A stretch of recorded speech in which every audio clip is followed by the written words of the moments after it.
السلام علیکم ورحمۃ اللہ۔ ہم میں سے ہر کوئی یہی چاہتا ہے کہ جو اس کا بچہ ہے بڑی اچھی اور بڑی سمجھدار حرکتیں کرے اور بڑی اچھی باتیں کرے، مگر نہ جانے کیوں کہ زیادہ تر ہمارے بچے کی جو باتیں ہیں وہ بے معنی لگتی ہیں، ہمیں اتنی اچھی باتیں نہیں لگتی۔ تو دراصل اگر اس کی باتیں ٹھیک نہیں ہو رہی تو وہاں پر کسی نہ کسی جگہ ہم ہی ذمہ دار ہیں۔ وہ کیسے؟ ہم اگر آج بچے کی یہ جو چھوٹی چھوٹی باتیں ہوتی ہیں، بعض اوقات گراؤنڈ لیس باتیں ہوتی ہیں، اگر انہیں ہم اہمیت سے نہیں دیں گے، انہیں غور سے نہیں سنیں گے، تو ہمارا بچہ جو ہے وہ آنے والے دنوں میں ہمیں اچھی اچھی باتیں نہیں سنائے گا۔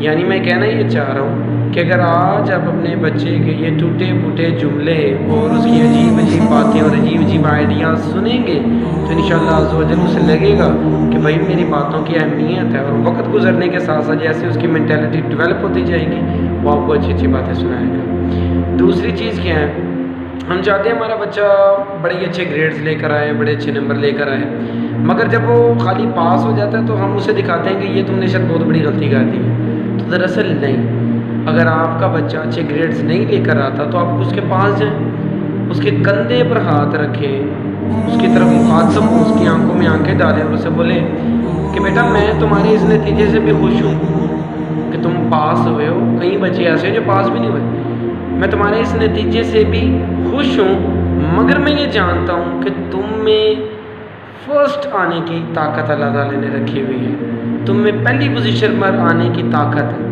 میں امید کرتا ہوں کہ اگلے سال تم پہلی پوزیشن لے کر آؤ گے۔ یوں جب کچھ حرکتیں اور اقدام آپ لوگ لیں گے تو انشاءاللہ عز و جل ان سے ضرور بہتری آئے گی۔ پہلی بات کیا کہ اپنے بچوں کی چھوٹی چھوٹی باتوں کو اگنور نہ کریں، اپنے بچوں کی چھوٹی چھوٹی باتوں کو بڑی غور سے سنیں تاکہ آنے والے دنوں میں وہ آپ کو بڑی اچھی باتیں سنا سکیں۔ دوسری چیز کیا ہے، دوسری کہ اگر اس کی پوزیشن نہیں آتی تو آپ نے یوں سے مخاطب ہونا ہے اور یوں سے بتانا ہے کہ مجھے پتہ ہے کہ تمہارے اندر اتنی طاقت ہے کہ نیکسٹ ٹائم تم اس سے بھی زیادہ اچھی کوشش کر سکتے ہو اور اچھی پوزیشن لے کر آ سکتے ہو۔ السلام علیکم ورحمۃ اللہ۔